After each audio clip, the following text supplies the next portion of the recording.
This week, a listener asks if America can afford not to reform its immigration system.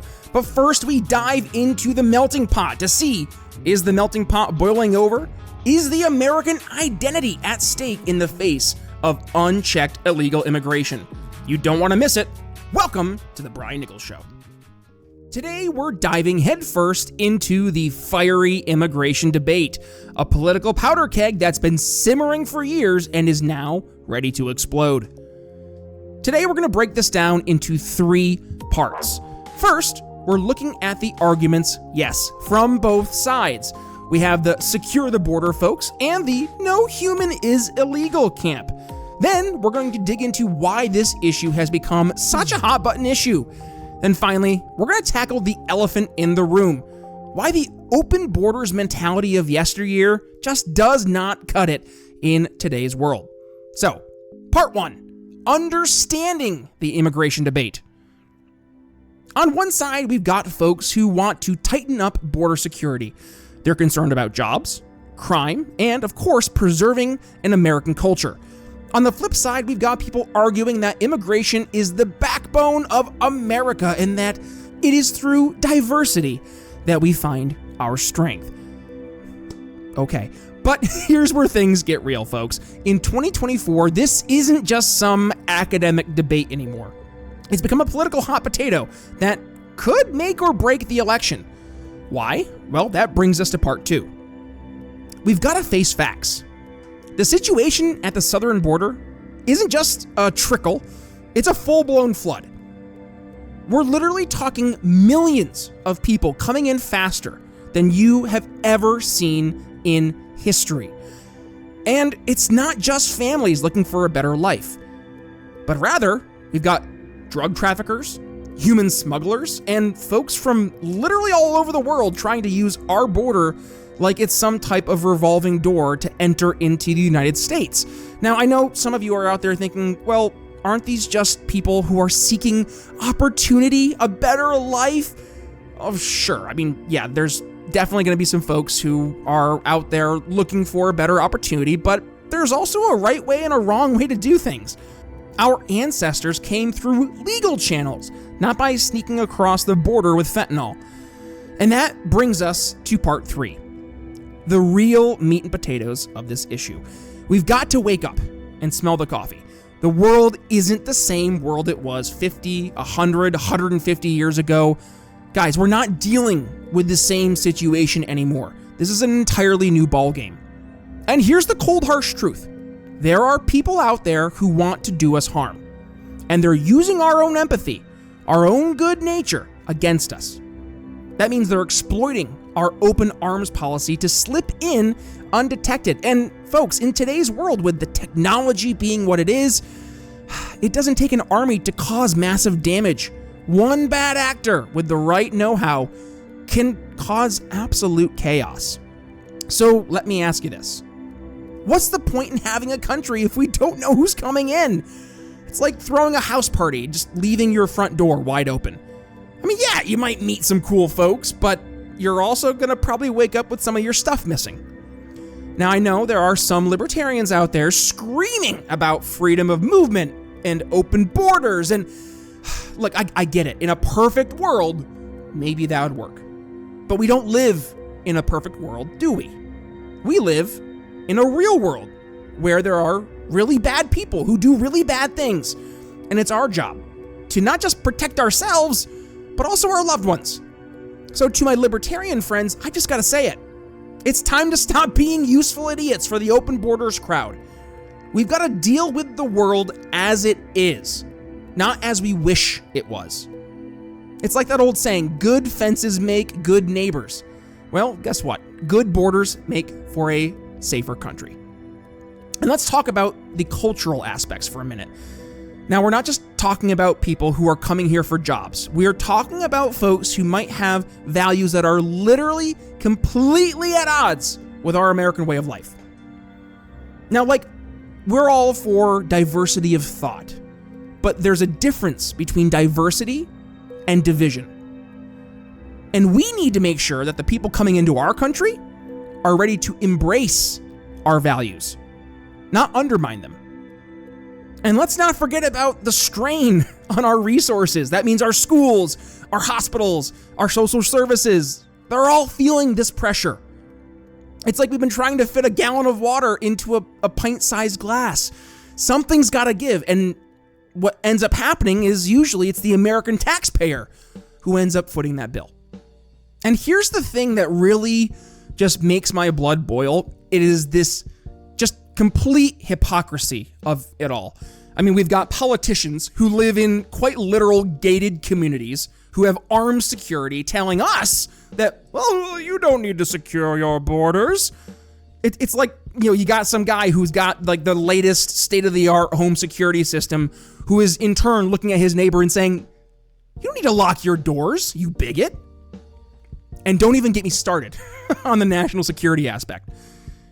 First of all, I am a libertarian, so anything in the post 9/11 world where more and more government surveillance, government intrusion has been layered in, I'm not about that. But in a post 9/11 world, attention, Brian Nichols Show listeners, mark your calendar for October 7th through the 11th because the Expat Money Summit is back and better than ever.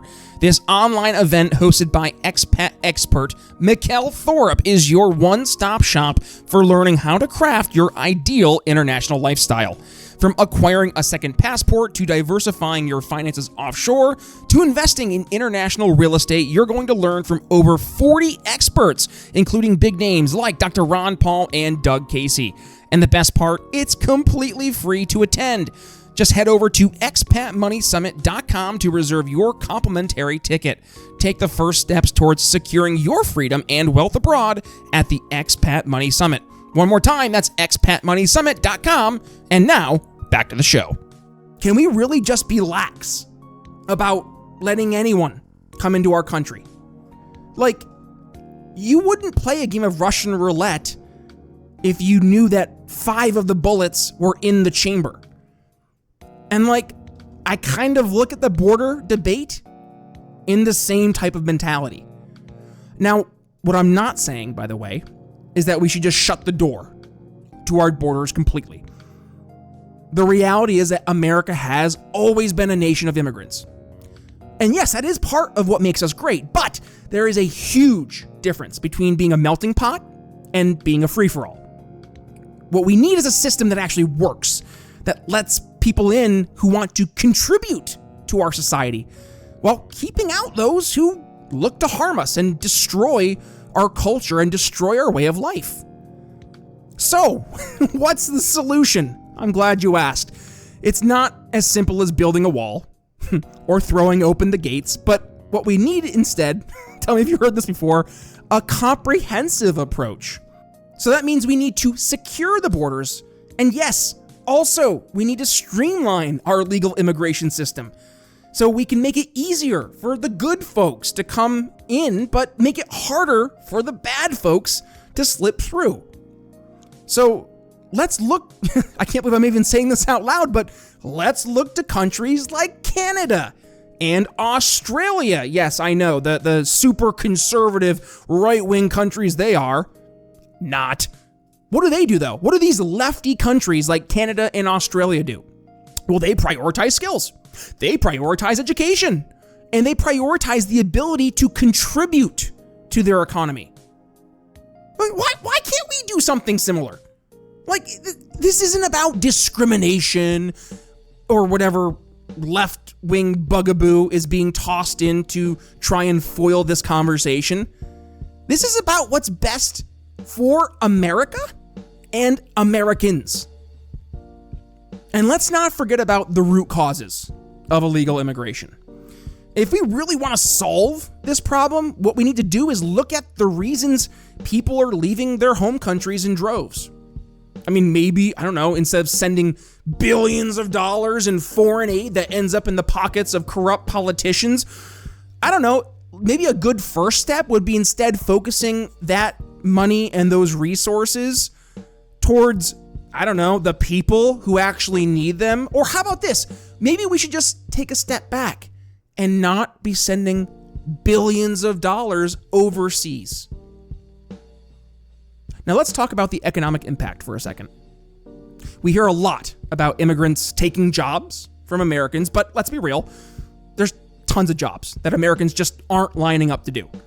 So what we need is a system that allows for temporary workers to come in and allow those workers to do the jobs that need doing, but give them a chance to go home. It's not about replacing American workers, but rather just filling those gaps in the labor market.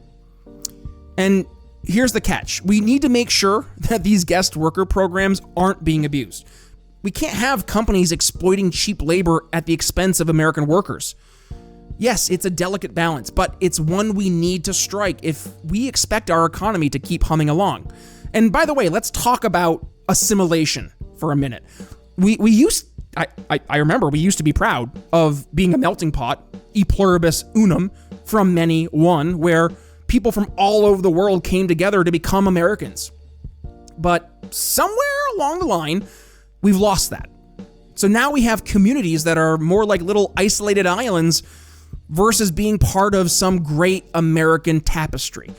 So what we need to do is get back to the idea that being an American actually means something. It's not just about where you were born, but about the values you hold and the contribution you make to your society. And that brings me to another point. Language. No, not those words, but rather English, the English language, which is the glue that holds our society together. It's what allows us to literally communicate, to understand each other, and to be part of a legitimate national conversation. But then we've got kids graduating American high schools who can barely speak English, who can barely read. How are they supposed to succeed anywhere, let alone in this country? How are they supposed to be part of the American dream if they can't even understand it? And let's not forget about the impact on our political system. I mean, we've got states giving driver's licenses to illegals. We've got cities declaring themselves sanctuary cities for people who are here illegally. I mean, some places are even talking about letting non-citizens vote in elections. That's fucking madness. Pardon my language. Like, we're talking about fundamentally changing not just what it means to be an American citizen, we're fundamentally changing what America is. Now, I know some of you are thinking, well, Brian, you're just being too harsh. These are just people looking for a better life. I get that. I do. In my heart, it goes out to the folks who are fleeing terrible situations, but hey folks, I want to take a moment to talk about something that has truly changed my life, and that is Cardio Miracle, our incredible studio sponsor. Now, I'll be honest, when I first heard about Cardio Miracle and their claims about improving heart health, I was skeptical, but after using it for just about 2 months, I was absolutely blown away by the results. First, my blood pressure went from being consistently around 140/90 to a much more healthier and manageable 120/80, and my resting heart rate dropped from the low 70s to the high 50s, and I couldn't believe it. But the benefits didn't stop there. I started sleeping better, and I felt more energized at the gym, and my heart felt the best it's felt in years. And it's not just me. Hundreds of you, our amazing listeners, have reached out to share your own incredible experiences with Cardio Miracle. So, what is Cardio Miracle, and how does it work? It's a carefully crafted supplement that harnesses the power of nitric oxide to support optimal heart function. So, by increasing nitric oxide levels in your blood, Cardio Miracle helps relax your blood vessels, improve circulation, and it protects your heart from damage. It's like giving your heart the support it needs to function at its best. And here's the best part. We've got an exclusive offer just for you, our loyal listeners here at the Brian Nichols Show. When you head over to cardiomiracle.com and use code TBNS at checkout, you'll get an extra 15% discount on your order. Plus, with their 100% money-back guarantee, you've got nothing to lose and everything to gain. So, if you're ready to take control of your heart health and experience the life-changing benefits of Cardio Miracle for yourself, just click the link in the show notes or video description. Trust me, your heart will thank you. And don't wait another day to prioritize your health. Join the tens of thousands of folks who have already discovered the Cardio Miracle difference. Head to cardiomiracle.com now and use code TBNS for 15% off your order. Your journey to a happier and healthier heart starts today. And now, let's get back to the show. We've got to stop this do-good mentality, and we've got to be realistic. We cannot save the whole world by bringing the whole world here. We've got to look out for our own citizens first. That's why when you're on the airplane and they're doing that little teaser before you all take off, they say, please fasten the mask to yourself first and then help those around you. Oh, and by the way, let's talk about the drug problem for a second, because we've got a full-blown opioid crisis in this country, and a lot of those drugs, if not most, are coming right across the southern border or the northern border. I mean, every day we are losing hundreds of American lives, and it's like we're not even paying attention. During COVID, we would have a death counter on TV all day long, but here we don't talk about it. And by the way, it's not just the drugs, it's the violence that comes with the drugs. It's the cartels. And by the way, these cartels, they aren't just content to push their poison, they're bringing their turf wars onto American soil. Okay, doom and gloom, Brian. So what do we do now? Again, thank you for asking. First off, what we need to do is be serious about border security. Now, I'm not just talking about, again, building a wall. Yes, that is part of it, but we need more Border Patrol agents. We need better technology to detect tunnels and drones. We need to crack down on visa overstays. We need a comprehensive approach that covers all the bases. But it's not just about keeping people out. Again, we need to make it easier for the right people to come in. Our legal immigration system is a complete mess. It's slow, it's bureaucratic, and it's not meeting our needs. We need to streamline the process for skilled workers, for entrepreneurs who want to create jobs right here in America. We need to make it easier for them. We need to make it easier for the best and the brightest from around the world to come here and contribute to our society. And let's talk about refugees for a second. America has always been and will be a beacon of hope for the oppressed. But we've got to be smart about it. We've got to be better at vetting folks and making sure we're not just letting people in who want to do us harm. And we need to be able to be realistic about how many people we can actually absorb without putting so much strain on our small local communities. Now, I know, again, some of you are thinking, well, Brian, this all sounds great, but how do we pay for this? And that's actually a very fair question. As a libertarian, I do not like extra bills. But let me ask you this. How can we afford not to? I mean, literally, the costs of illegal immigration in terms of social services, crime, the erosion of our national identity. I mean, these costs are astronomical. Investing in a better immigration system now is going to save us a ton of money and a ton of heartache down the road. So as we wrap this up, I want you to really think about where you stand on this issue. Are you still clinging to the "we are the world" mentality? Or are you ready to face reality and admit that maybe, just maybe, we need to be a little more careful about who we let into our house? Remember, folks, this isn't about hate or fear.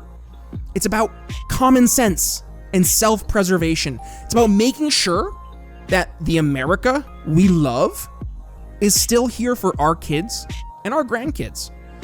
Because if we don't get this right, I mean, we might not recognize the country that we're leaving them. So I ask you, please, stop burying your head in the sand. Let's start having tough conversations and make hard choices. And let's do what needs to be done to keep America, America.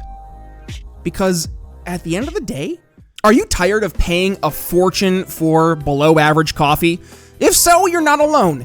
Big brands charge premium prices for quote unquote organic labels, but where's the flavor? It's time to stop settling for overpriced disappointment. Introducing Clockham Craft Coffee, born from a road trip epiphany and perfected through hundreds of roasts. Enjoy top quality organic coffee without breaking the bank. Clockham Craft Coffee, real flavor, real value, roasted with real passion. And as an exclusive offer for Brian Nichols Show listeners, get 10% off with code BNS10, clockemcraft.coffee, link in the show notes. And now, let's get back to the show. Isn't that kind of what we all want? I hope? I pray? All right, folks, before we wrap things up today, let's check in on how you did with last week's challenge of the week. We had some great responses, but I want to highlight two in particular. Now, for those playing along in the home game, last week I asked you to talk to local business owners, ask them what they would do if there was suddenly an increase in money supply. What would they do? Would they raise prices? Would they change their inventory practices? And then I asked you to check out the prices of everyday items in your area.